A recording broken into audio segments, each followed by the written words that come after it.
gentlemen, good day and welcome to the Crown Lifters Limited Q2 H1 FY'25 earnings conference call. As a reminder, all participant lines will be in listen-only mode and there will be an opportunity for you to ask questions after the presentation concludes. Should you need assistance during the conference call, please signal an operator by pressing star then 0 on your touchtone phone. Please note that this conference is being recorded. I now hand the conference over to Mr. Karim Jararia, Managing Director from Crown Lifters Limited. Thank you, and over to you, sir. Yeah, hi people. This is Karim Jararia, Chairman and Managing Director of Crown Lifters Limited. I welcome you to our first Concall. We are doing this for the financial year 2025 half-yearly presentation, which we have already given. We are delighted to announce our strong quarterly and half-yearly results. The company has navigated the challenges of the monsoon quarter effectively, even though crane occupancy rates were not at their peak. Some of our cranes were under maintenance, contributing to increased expenses. Among our fleet, 2-3 older cranes required substantial upkeep, but post-maintenance, they are expected to have a job worthiness of 4-5 years, ensuring continued operational efficiency. In the first quarter, we faced headwinds from heat waves and the slowdown due to elections, yet we successfully managed to overcome these challenges. The extended monsoon led to a delayed start for the new season, resulting in the need to kick off multiple projects simultaneously in the third quarter, especially post-Diwali, which is expected. Looking ahead, we are anticipating another favorable season and are preparing for this by adding new cranes, focusing on long-term projects that promise better returns on investment. Additionally, we are working towards strengthening our infrastructure by developing smaller parking nodes and expanding our offices and professional network. For current financial year, our capex target is around 55-60 crores, out of which we have already done 43 crores. Additional new capex will be backed by warrant funds and debt and our in-house cash flow. These efforts aim to enhance our operational capabilities and bolster our professional strength, positioning us well for future growth. I will give back this to Sejal, and Sejal, kindly open the floor for question and answers. Thank you very much. We will now begin the question and answer session. Anyone who wishes to ask a question may press star and 1 on their touchtone telephone. If you wish to remove yourself from the question queue, you may press star and 2. Participants are requested to use handsets while asking a question. Ladies and gentlemen, we will wait for a moment while the question queue assembles. The first question is from the line of Swapnil Kabra from SK Enterprise. Please go ahead. Hi, sir. Firstly, congratulations on a great set of numbers. Sir, I can see from our presentation that we are now focusing on mid-size cranes. So, what would be the average cost of these cranes and how would these cranes change their EBITDA margins and rental yields? Okay, so when we call it mid-size cranes, we call it from the capacity, say 100 ton and above cranes, and they would be around 300 ton capacities.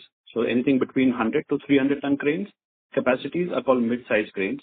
And I will also clarify here what is called smaller cranes. So anything below 100, we classify. There's no government classification, but we classify it below 100 tons. 100 ton and below is smaller cranes. 100 to 300 ton we classify as mid-size crane range. And above 300 ton we would consider as that higher capacity range. Cranes going above 300 has additional accessories, okay, and additional expertise in that crane size. And that is why we call it higher capacity cranes.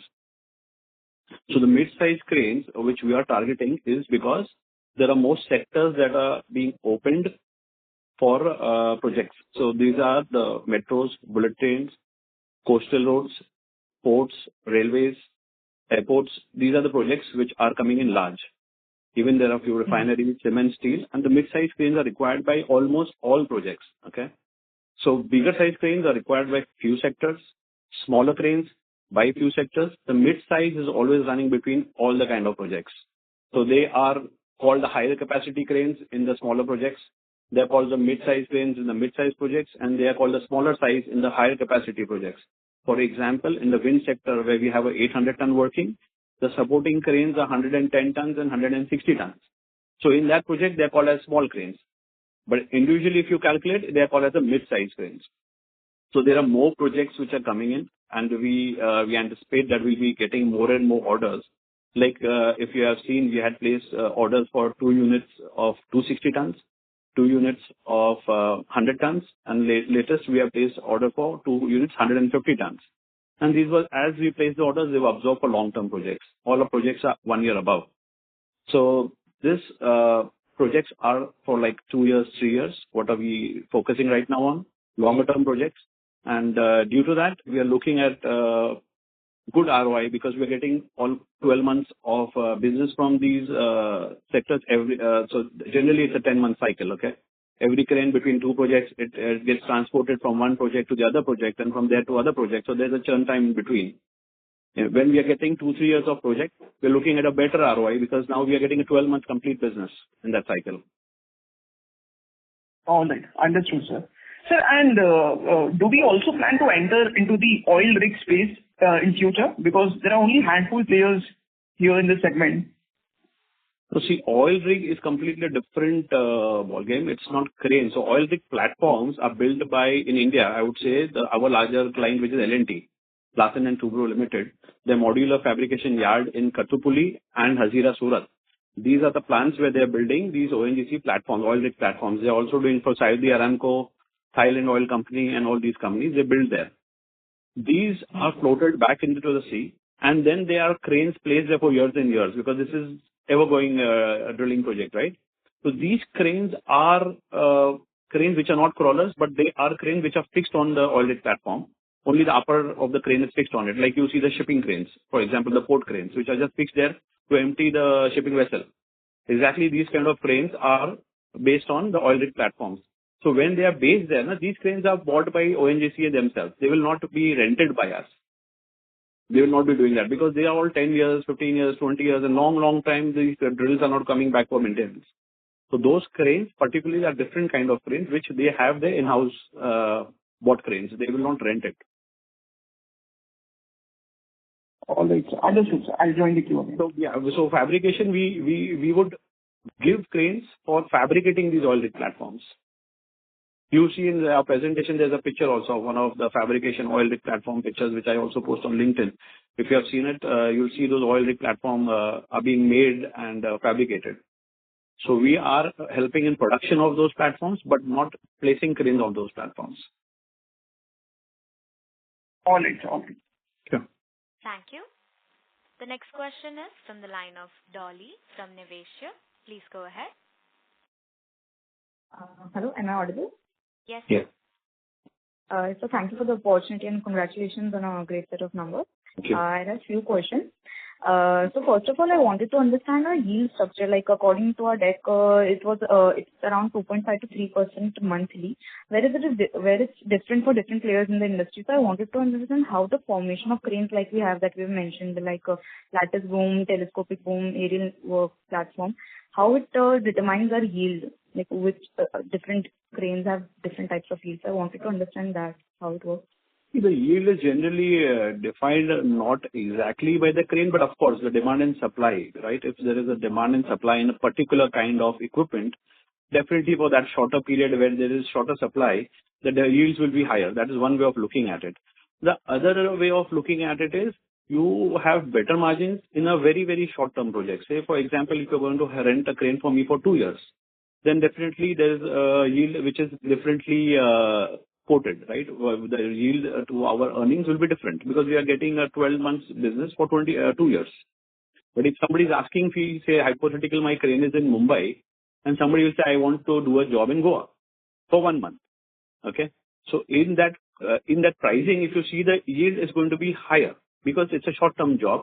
It will go there, complete the job, and then again be vacant. So in one of the quarter, for that particular crane, the yield will be high. But in the second quarter, there is no job maybe in Goa region. So we'll have to move back the crane to another region or find another project. So that will again be a gap in between, right? So the shorter term projects shows a higher yield, but because of the gaps in between the projects and the time from one project to another project where it is moving, at that given time, you lose that rentals. You're not making any rentals that time. So what we decided over the years and what we have learned over the years, that an average yield between 30 to 36% is a good average yield we can get. Sometimes in a shorter project we make 48%, 60% also, but then there's a gap. There's a gap because Now the crane is required in Delhi. The Goa crane from Mumbai, they would give us the transportation, or they would make us compete with somebody from Haryana or from Punjab or somewhere. So now I have to move the crane back from Goa to, say, Delhi. So in that period, that 48 and 60% which we had made would make in the second quarter, if you see, that crane would be making, or that equipment will be making me, say, 20-24%. The average yield when we write 30-36% is a mixed bag. There is no particular machine that will give you, say, this is the yield or this is the yield. Of course, we are working on it. Definitely, we are looking at what kind of sectors and what kind of machines will be in shortage and what kind of projects are coming up and what kind of demand supply is going to be. This may give us a little advantage. That is why we write sometimes 36-38%. Sometimes we say 20-30%, depending on the particular equipment that is being asked by the market. So we are watching it closely. We are analyzing the demand and supply, and we are analyzing what kind of projects that are being offered to us for giving up machines on rent in the next 2-3 years. So we are always watching ahead of time. We are working with our clients. We are watching the projects that are being announced by the government, and we are working in tandem with it. That longer term projects, supposing hypothetically, I'll detail this more. If you buy a crane right now, like we bought this 150 ton crane, okay? So in our fleet, we have 150 ton, 4 cranes only right now. So 2 cranes, when we bought it, we gave it to Reliance Solar, and Reliance Solar has taken it for 2 years. Now we got another 2 cranes. One has gone to AMNS and one has gone to, that is ArcelorMittal, and the another one has gone to Ultratech. Both of them are a year plus contract. Okay. So now we still don't have 150 ton to offer in the market. So we can again go back and bring more 150 ton cranes. So the longer term projects also helps us buy more cranes, because now we know that we don't have the size to offer in the market. So even if the market doesn't have a shortage, it's a shortage in my own fleet. So I can keep buying those assets again and again. I can go back to the market. I can add more machines more faster. If I'm churning the machines too much between the projects, putting too much of effort, tiring my team, and resourcing, adding a lot of resources to one particular crane, then it is a difficult thing for us to grow faster. So longer term projects, 30-36% of yield is a good place to be in for us. So it must also lead to higher utilization levels for us. So what would be our current utilization level as of now? So now around the monsoon, we are doing 80%. Now this month, we already have crossed 85%. And by another 10-15 days, we are looking at 90%. We'll cross 90%. So now the season, as I've written in my presentation also, because of the monsoon, it has prolonged now, right? So we still see rains, we still see storms. So few projects which are hold, and now the client has already given us the order and confirmation. And they have asked us to place it after Diwali. So mid of November, we should be doing around 95%, if I'm not wrong. Yeah, around 95%. Okay. And regarding our CapEx guidance, like for this year, as we have already mentioned, that we are guiding 55-60 crores. For what about next year, we are targeting for our growth of gross flow? See, basically, we have done around 60-65 crores, if I'm not wrong, in financial year 24. This year, the target is around similar in those lines of 60 crores, hypothetical. Ballpark figure I'm giving you. So 60 crores is our target, 55-60 crores. So this similar targets we'll be maintaining for the next year also. Okay, and what is our debt guidance? Like our debt has also increased significantly, like 50% growth is in there in debt. So how are we planning to fund the CapEx? We have already announced these warrants, right? So the warrants have been announced. Yeah, so we're doing preferential warrants now. And that is the major source of funds that will be there. Plus, we have term loans which have been lined up with banks, and they are happy to support us with the growing numbers. And of course, the margins become better. When we are doing it with our own cash flow, the margins on each crane would be 10-15%. When we are doing it with a preference or warrant, our margins would be 30-35%. And because of that comfort, the bank, even for a smaller company, they're very comfortable working with us going forward also. Okay, and this last question, sir, and I just wanted to understand the industry dynamics a little, just given how unorganized the market is. How much growth potential does industry still have? Because many players in the industry are announcing backward integration, like they in the like specifically in the renewable sector, many companies are doing backward integration to take their own credits, seeing the high ROCE and everything. So, what is the industry scenario as of now? So the industry, I'll ask.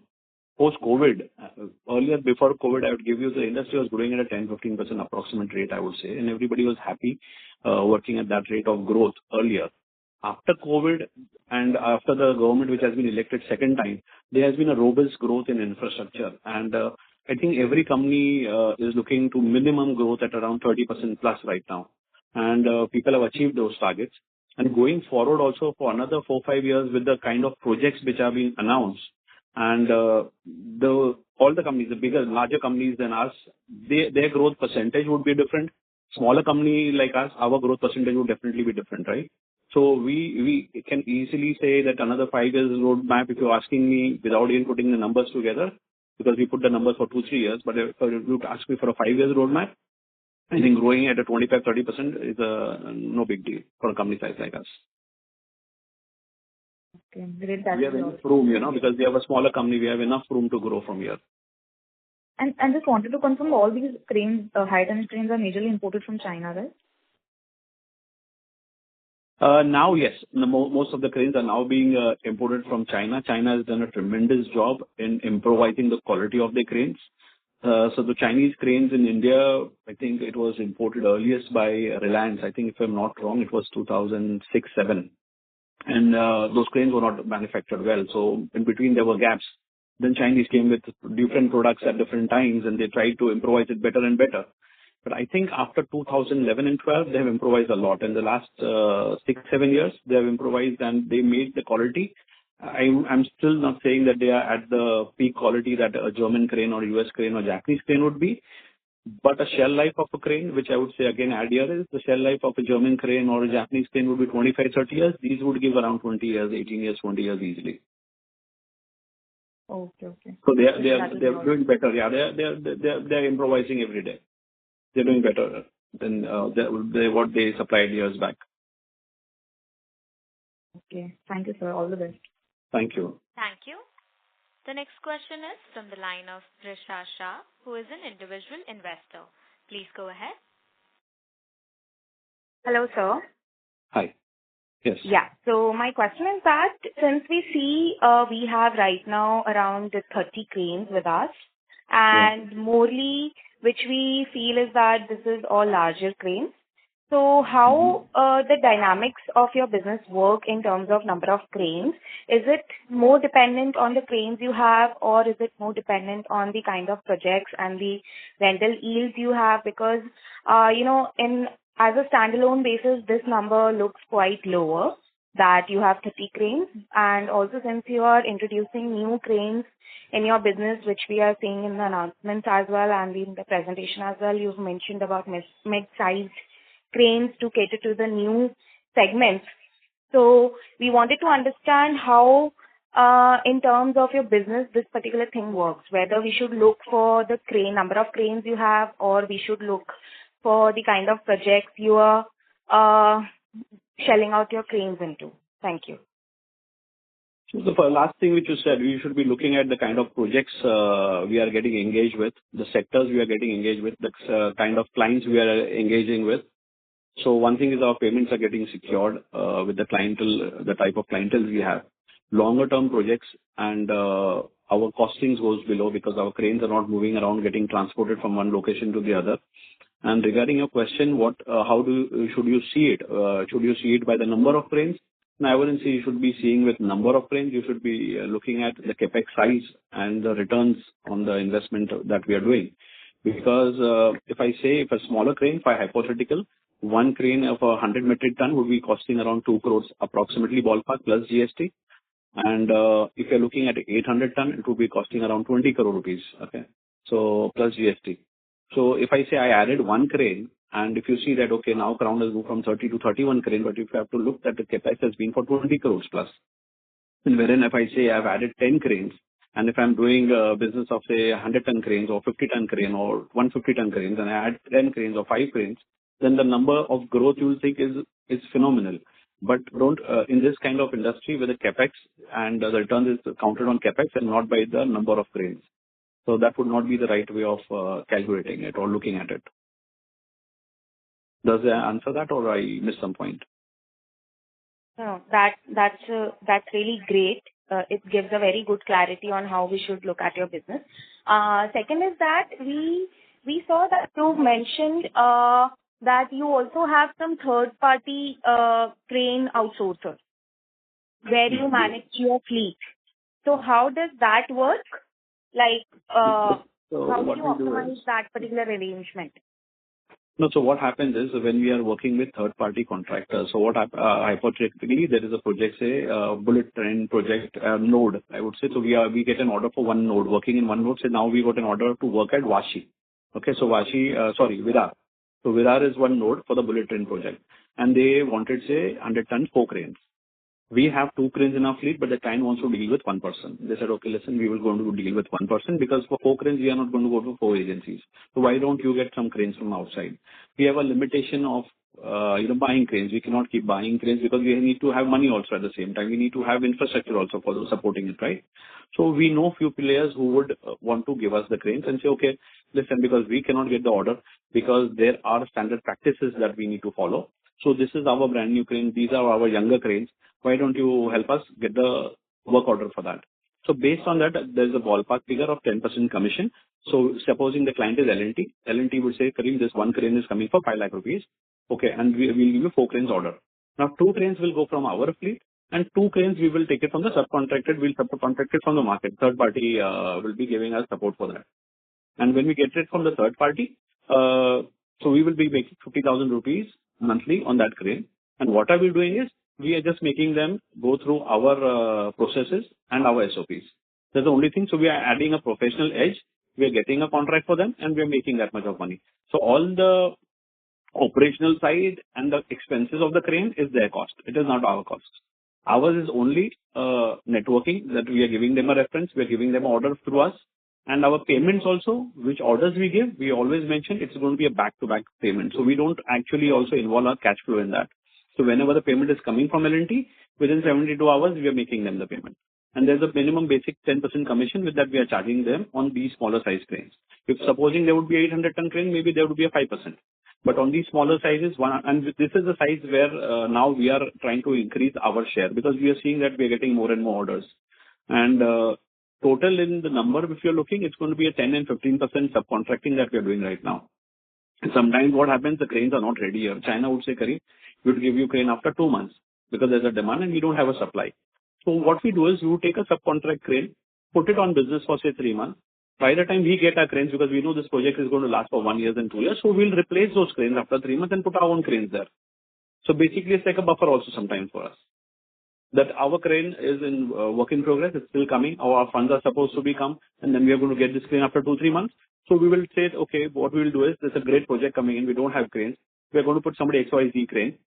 We make some money on that. We are not actually looking for making it, but we are making some money on that. And then that crane goes off and our crane replaces those cranes. And as I said, a lot of cranes projects are coming in, the mid-size cranes where we are taking the market cranes. The bigger cranes we don't take generally. The smaller cranes we take where we are now looking to add these cranes.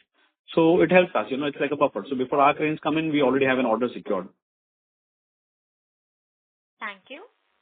The next question is from the line of Bhavani Somania from Karishma Research. Please go ahead. Hello, sir.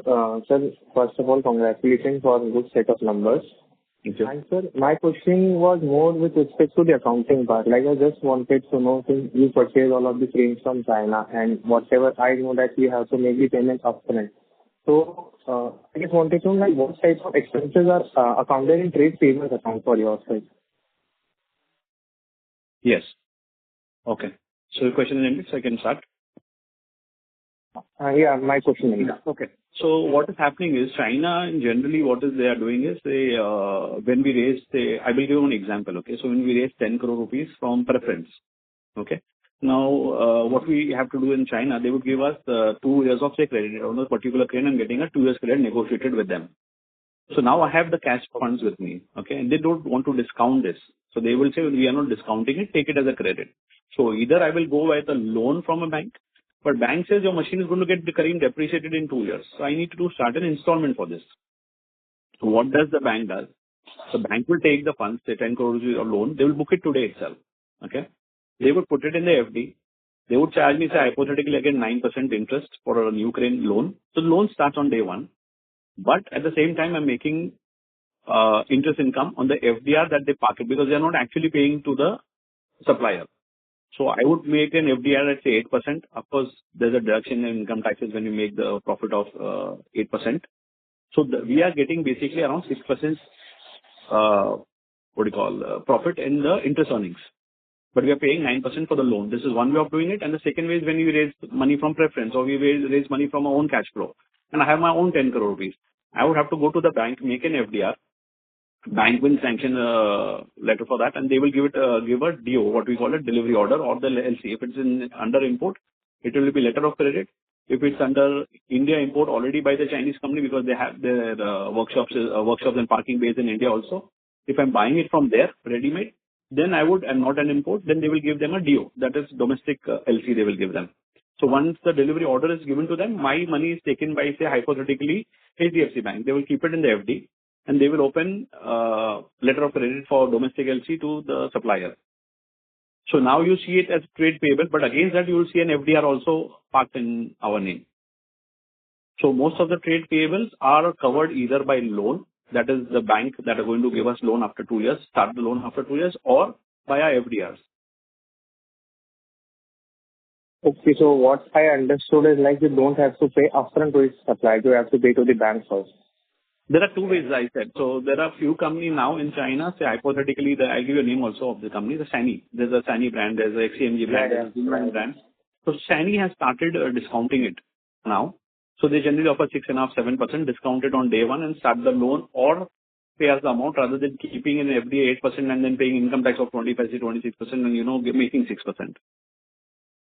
So this is now that they are introducing it. Until now, if they were not introducing, but I have a credit, I don't have to pay them. So I would make the amount as a FDR and against that bank will give them a letter.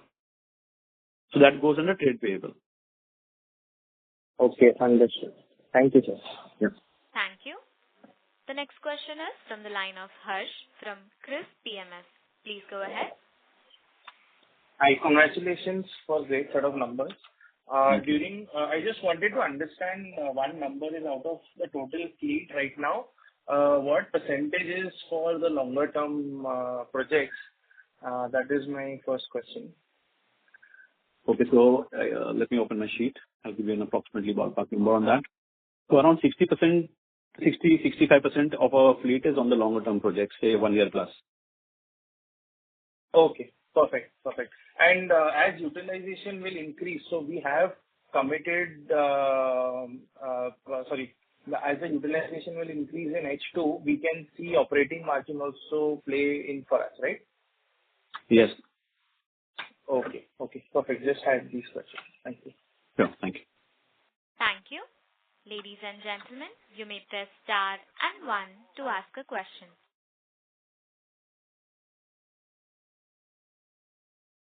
Ladies and gentlemen, you may press star and 1 to ask a question. The next question is from the line of Nikhil Chaudhary, who is an individual investor. Please go ahead. Yeah, hi. Congratulations on good set of numbers.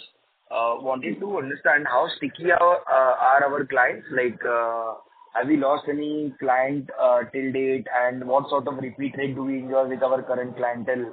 And what is usually the criteria that will probably separate basically what one deciding factor usually a client takes while choosing you versus another peer or vice versa? Okay, Nikhil. So whatever the clients which we are having since the 40 years of inception, the top A clients which are with us, we have not lost any clients until now. Yes, few of the projects where we had lesser cranes, we have not been able to participate completely with them. For example, if some JSW Steel Bellary was doing and they wanted 20 cranes and we could only give 2 cranes, so we would have a loss of business opportunity at that time. But we have not particularly lost any clientele as such. Yes, in the older days when we were a very, very smaller company, 7, 8, 10 years back, and we had private limited companies engaged with us, because that time we were still improvising our systems and processes, and we had to work with some smaller private limited companies. We didn't want to work with them. They have not lost us. We have not lost because their payments were delayed, their projects and their working style were not right. The crane would be engaged in very roughly, and the sites were not durable for our cranes. So those kind of clients we have lost over the years. We don't want, I would say that we don't, it's not the right word to say that we don't want to work with them. But now over the years, we have very good clientele say a ballpark number of 20-25 clients in which we at this time are not being still able to supply cranes enough to 7-8 of those clients. So even with this kind of fleet and numbers which have come, we are not being able to cater completely to 30-40% of our clients. That's the maximum that we are being engaged with.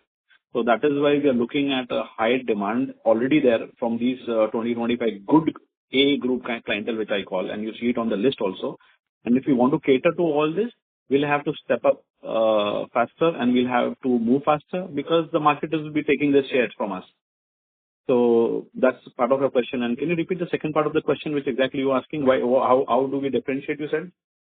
So probably if client wants to choose between you and the other, what is one differentiating factor probably that one usually prefers other than maybe price is there or service? What is it that differentiates you, enables you to get the contract, enables you the repeat rate is high for you? So if you see the page of our strength, where we have mentioned 4 things, okay? So what differentiate is our strength again, I would say. So there's a strong, I'll read it, those in the presentation, I'll read and I'll brief you on that also. So first thing is strong in-house maintenance support. So we have our team and we have our staff working with us over the years, okay? So every time when there's troubleshooting, there's a lot of help goes from our senior staff, our engineering team, our in-house trained team, that they talk over the phone and they will try to maintain the crane on spot rather than having an SOP where, those people have to be sent, the company engineer or our engineer will fly or drive to that site, check the problem. So one is the knowledge, okay? So knowledge we possess in-house maintenance support, we call it the knowledge we possess in maintaining our crane. Like you go to a doctor, online consultation has become easier because now there's online help on the phone. We can have a video call and we can maintain our cranes faster. That everybody could do it. But we have people who understand the problem from a distance. That's one thing. The second thing is the quick turnaround time that comes from this. So for clientele, these cranes, when they are booking from us, what happens is what they see, why we say we want to become the preferred and why are we working on it? Because clientele turnaround time is very, very important. When there is a crane breakdown, there's a lot of manpower that is idle. There's a lot of production loss that goes to the client. And that could be in lakhs of rupees, crores of rupees. Okay, over the few days that the crane would be in breakdown. Like when Reliance has a Jamnagar refinery shutdown project, when they're actually changing the filters inside their chimneys, or they're actually cleaning something, or they're changing part of the pipelines. So that shutdown is generally for 15 days, 1 month. Imagine the 1 day production loss of Reliance industry of one section. I'm not saying the whole factory shut, but one sector and one section of it. Now if the crane grows breakdown from 1 day to say 3 days or 4 days or 5 days, say they lose in lakhs and crores of rupees. So our turnaround time is one of the shortest turnaround time, based again on our knowledge and the expertise, and plus the strength of being worked all over India. So we worked in Pan India. So now supposing we are getting a site in even Orissa or Bangalore, we already have tie-up with local engineers, say engine company, say Cummins Engine example. So we know an engineer there sitting there already, which we have a tie-up and we are maintaining our base relation with them. The parts availability in and around the project. So you need to know and have support from outside agencies also wherein your projects are working. You don't have to fly and try everything from Mumbai base because our base is in Mumbai. Even if the stock is in our inventory and if the client is facing a loss, we would still buy it from Delhi also because there is a supplier already having that part and we'll have an arrangement either to replace that part with him. So that is one of the way that the shortest turnaround time is the key word here, okay, the shortest turnaround time. And now the cranes are younger and we have modernized our fleet. So the breakdown anyways is going lower. So that is another way why you're preferring, like if you are booking a cab. So in that case, even if you see a newer cab, newer features at the same price being offered by a driver who would be a less experienced person, or the car is not clean or is not well maintained, you would still want to go to the newer one. So we have more experienced, younger staff, modern fleet, experienced people sitting in the back office, training those young staff to go and keep this keyword every time in the client that, okay, Kareem bhai ka crane hai to crown lifters ka crane jabhi bhi aata hai, the turnaround time. And that is why we want that, which is our mission statement, that we would be given the most preferred name. We don't want to be the largest here. Of course, we want to grow at a good speed, but at the same time, you want to be the preferred crane supplier. So whenever you know that this airline is flying, this airline is not delayed, is mostly on time, you still want to book that airline every time, right? So every time you do that, it is that most preferred word and the turnaround time. These are the two keywords we are working on every time. Okay. No, very well explained. And also, my last question is, you have always grown probably more than 25-30%. Just trying to understand, are we being a bit conservative, like probably in telling that 25-30%? Because we have historically demonstrated higher growth even when you compare yourself with a mid-sized player also. So just trying to understand the growth rate of 25-30%. Is it not probably lower that you are estimating? So when we are giving a guideline, we want to keep it low, and we like to surprise the market every time with the numbers we do and the way we are working and the announcement which we are making, the projects we are getting engaged with. Definitely there could be a surprise every time where the numbers could be much better. But when we are saying, I don't want to put a guidance where I am saying that we would be able to grow at a 50% or a 40% over 10 years. So because all these projects are backed by the governments, there are state elections that come in between, there are the government elections that come in between. These are the big infrastructure companies. It plays a lot of important role how they perform. There are the sectors, steel, cement, refinery. All these sectors are also influenced by international policies. So there's a lot of things that goes in this. So a smooth ride is always to say a number which is very safe, where people expected that, okay, this is a set of numbers we are happy to be with. They want to grow with us at this number. And of course, there should be a surprise element sometimes. Like it's a bonus number that comes up. And we like to surprise, and we, inshallah, would try to surprise as much as possible. Okay. Thank you so much. Got it. That's it from my end. Thank you. The next question is from the line of Barshil from Fintrust Capital. Please go ahead. Hello, am I audible, sir? Yes. Yes. Thank you. So I just wanted to understand what is the kind of lead time that we order cranes, and how many days do we get that? Okay. So actually there are two types of cranes. Now, as I said, the China company have registered as India. They opened the company. So hypothetically Zoomdo and India Private Limited. So they have a company base here.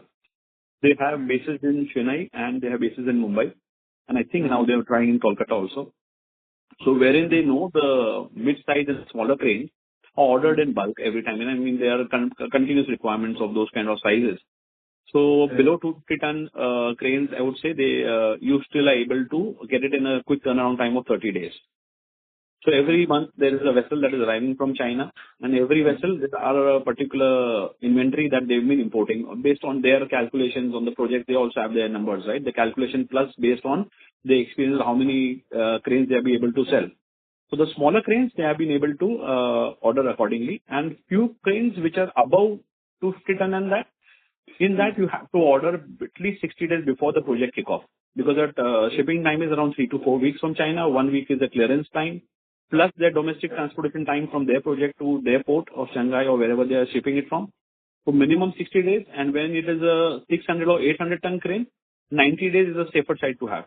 Because sometimes if one of the accessories is also missing in the crane which has not come in time, then you have probably to have to fly that.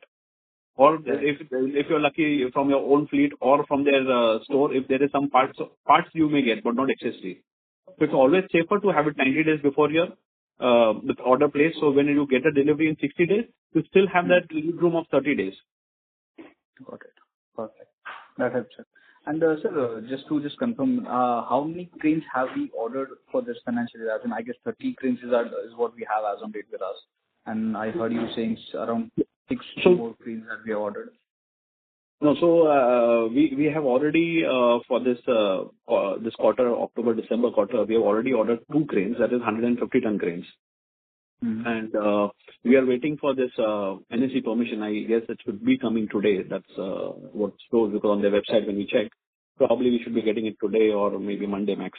So once that permission comes in, then we have already placed in line the term loans from the banks also, because these are warrants, right? So we'll be getting 25% from the market, and the rest would be coming in from the term loan and plus our cash flow. So based on that, there could be at least another 4 cranes that could be ordered for the next 2 quarters, I would say, at least. Yes. And, sir, you also said that, 55 to 60 crores is also what we are looking to put up next year as well. So just wanted to have a, understanding okay, in next 2 years, how many cranes, crown lifters might have in total, that So will I be, answered this before in a different question, wherein they asked that how should we look at cranes, either by numbers or by capex. So I would always still want you to look at capex, because which sector is going to play at what time is very, very important for us. So one, when are we placed? So it is about the placement and timing, okay? So it's all about the placement and timing. If we have the funds ready, we have the infrastructure developed at that time, there's one project like we are expecting a Reliance Dahej refinery project to, it's coming up, which is expected post Diwali to be announced. If that project comes in, it's a 2.5 3 years project, okay? So at that very time, I have my finances ready. I have my expert team ready. We have built our enough infrastructure around that project. So what are we doing is we are tracing projects, and we have already started working on building our infrastructure and our team, because it's a skilled work. It is not an unskilled work that we are doing. It could be an unorganized sector, but it's a skill set of job that we are doing, right?